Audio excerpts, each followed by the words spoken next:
Philips made an interesting, if not peculiar, shaver release with the 5000X, and the reason I find it quite peculiar is because we already have the series 5000 shaver, and it's not the same shaver. In my view, they should have introduced this to the 4000 series. However, I'm sure that Philips has their reasons for introducing it as a 5000. One reason among others that I think they should have introduced it as a 4000 series to not confuse people is because the blade heads are the same blade heads that are used for the 1000 series, 2000 series and 3000 series, and they're different from the 5000 series. The 5000 series heads are the same for the 5 and the 7000 series. In this video I'm going to do my usual, and I'm going to run through the pros and cons of the features, the stuff that I like about the shave and the stuff that I don't like so much.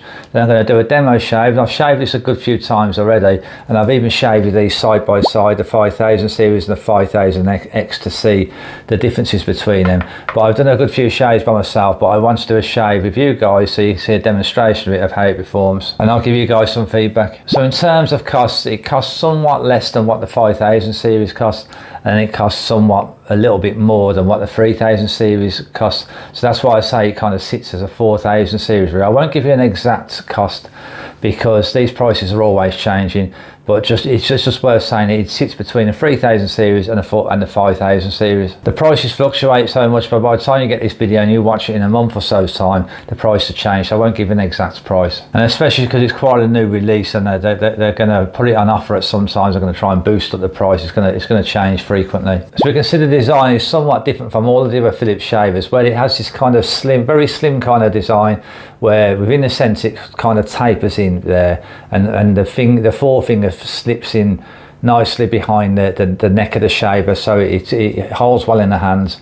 Now in that centre section as well, there's kind of some grip there where it's there's like a pattern grip. It's not rubberized though. I'd have liked to have seen this to be that section to be rubberized, but it's not. But it still provides enough grip. But if it was rubberized, it'd be a bit more comfortable in the hand. This interesting and different body shape also means it has the bottom of it is flat, so we can kind of stand the shaver up, which is, some guys might find this useful, so you can just stand the shaver up, leave it there rather than line it down flat. Now, the head section has plenty of movement. It moves for 360 degrees, as Philips says, so this is really good for moving along the various contours.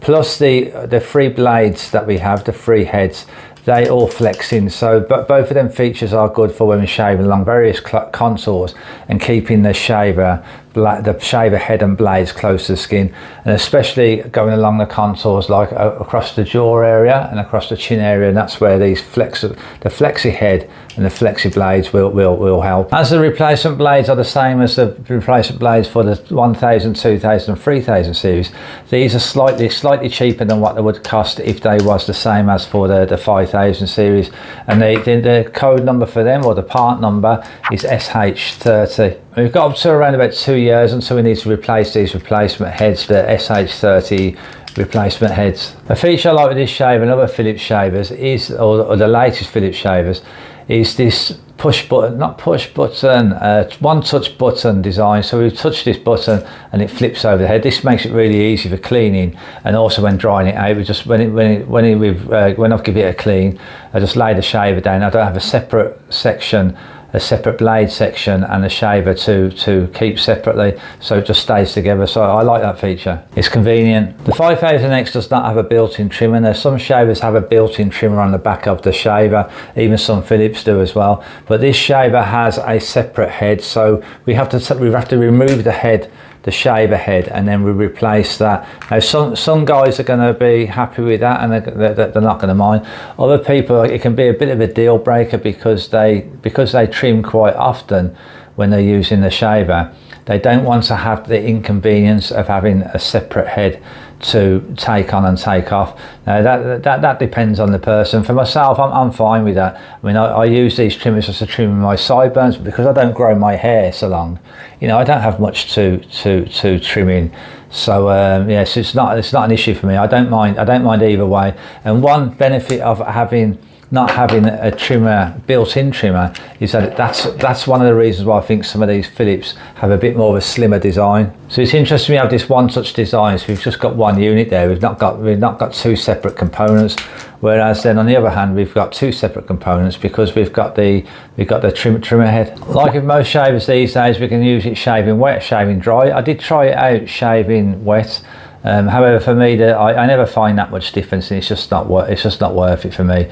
When I use these shavers, I like to shave dry. Otherwise, if I get my face wet and I'm going to whip up a lather and get a lather on my face, a blade's going to come out.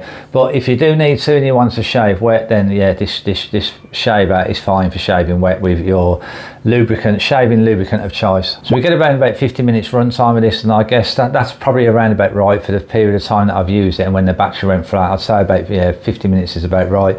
Many other shavers are around about 60 minutes, so it's not that far off. We can also give it a quick boost charge as well, so if we need to, if the battery's gone flat and we didn't realise, we can charge it up a quick 5 minutes, and then just get a quick shave off it. We do only get a charging cord of it, which has a USB charging cord of it, so we don't get the adapter with it, but I'm okay with that because I've got plenty of adapters lying about. It does have a travel lock, so if we press the button and hold the button for about 3 seconds or so, then it will lock the shaver up. So if you're going to use it for travelling or to make sure it doesn't switch off wherever it is, then we've got a travel lock for it. We hold the button again for another 3 seconds, and that will release the travel lock. But that's about it. Most features are quite standard, really. Even the indicator lights are pretty standard. I mean, we do get some lights at the front of the shaver there, and when the battery's running flat, it begins to flash orange.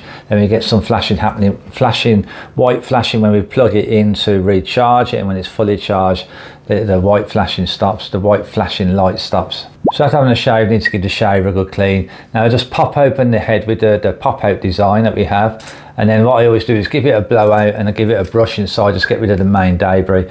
And then what I always do as well is put a couple of blobs of hand antibacterial soap on the blade area inside. Then I close it up, put a bit of water on there, give it a little bit of run, and then rinse it out.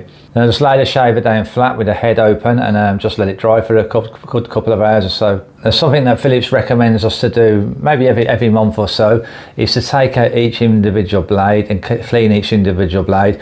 Now when you do that, there's like arrows inside the head for each of the plastic coverings of the blades, so they're quite easy to undo and put back together. So what I always do though is just do each one at a time, so I don't get anything messed up with that. So you just undo one of the blades, take it out, give it a good clean, and then pop that one back in, and then do the next one. Do that for the 3 blades. Now, unlike the 5000 series shaver and other Philips shavers, we can't use it with the cleaning pod. I have a cleaning pod here, and the reason we can't use that is because the head is different. The head on the 5000 series and other Philips shavers is angular design. It fits into that pod nicely, whereas this just doesn't fit into the pod, and it doesn't have the section in the middle to fit in there. So it's just worth noting that you can't use the Philips quick clean pod with it. That's the pros and cons of the features I've always seen. Without getting too technical about stuff, if you want a bit more technical information, I'm going to drop a link in the description as well to the review on my website. So I always create a website review for each of the products as well. But for now, let's grab myself a mirror and get a shave on. Okay, so a few good days of growth. So I've got to grow this trimmer first and trim it right down. So this is what we're starting with. What I'll do first is put the trimmer attachment on so we can see how that performs. That has to be slotted in the correct connection point. That's the right way of wording it. Right, then power it up. A bit of a rattly sound this trimmer has, but that's what it's like with these Philips attachable trimmers.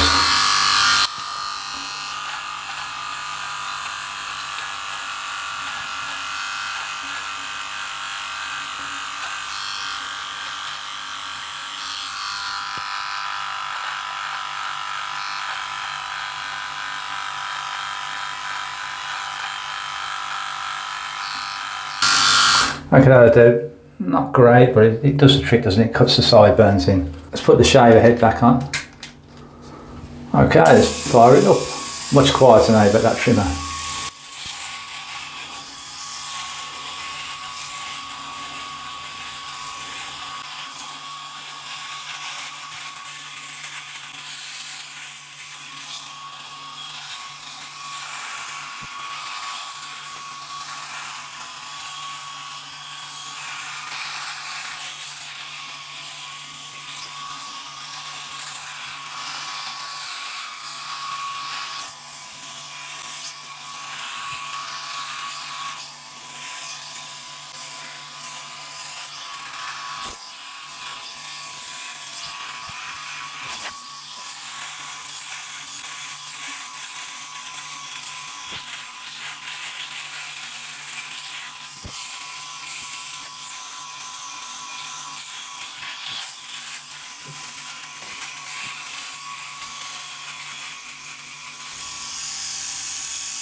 Okay, so we're pretty much done there. No leftovers, although here I can feel, yeah, there's a slight bit of stubble there. So let's see if we can get rid of these bits of stubble.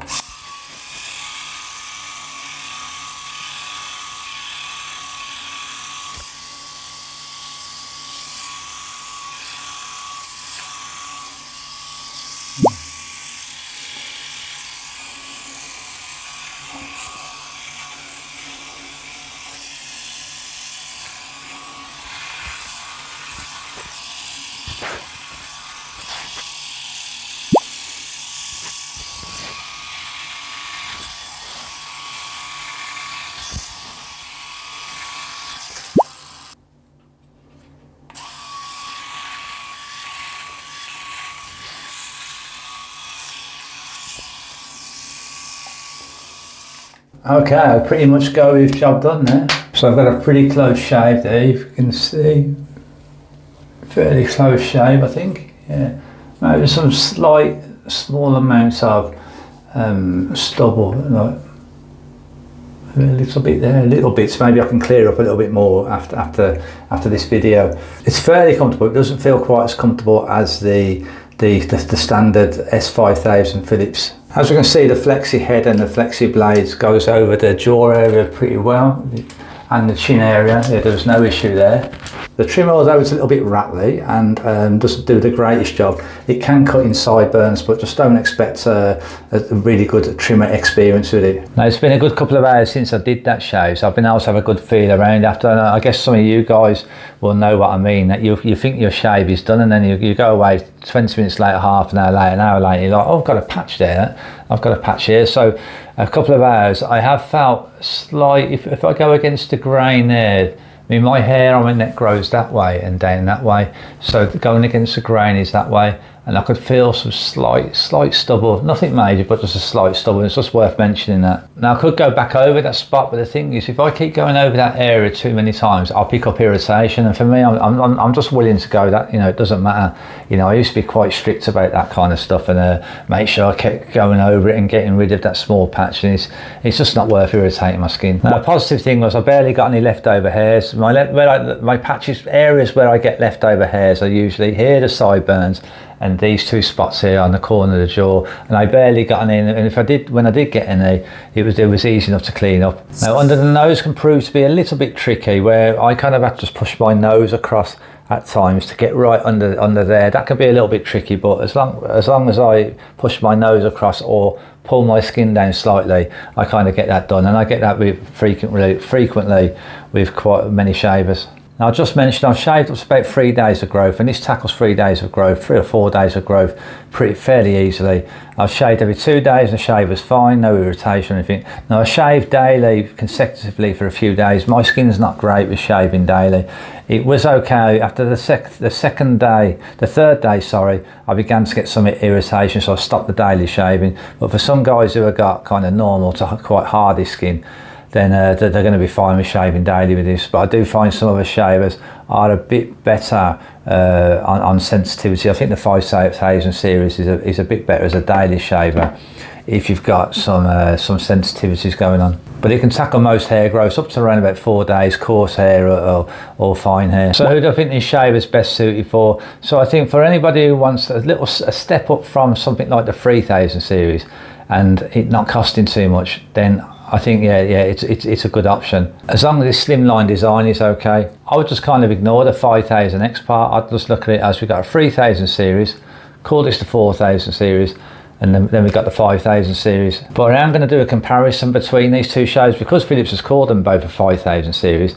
I'm going to do a comparison. I've already shaved them a couple of times side by side, so I know how they perform, but I'm going to do a video next on that once I've got myself some growth back. What you can always do as well is I have my website shavingadvisor.com, and I do roundups of shavers and trimmers and stuff of the best ones. So I condense all of the reviews I've done and put them into one place, one page, and just do a roundup of them. Now I've got a roundup page of the best electric shavers, best men's electric shaver. So I'll drop a link to that in the description, and that can be updated at any point. If I pick up another shaver, I think that's great, I'm going to remove this shaver, I can move something around based on my experience of them.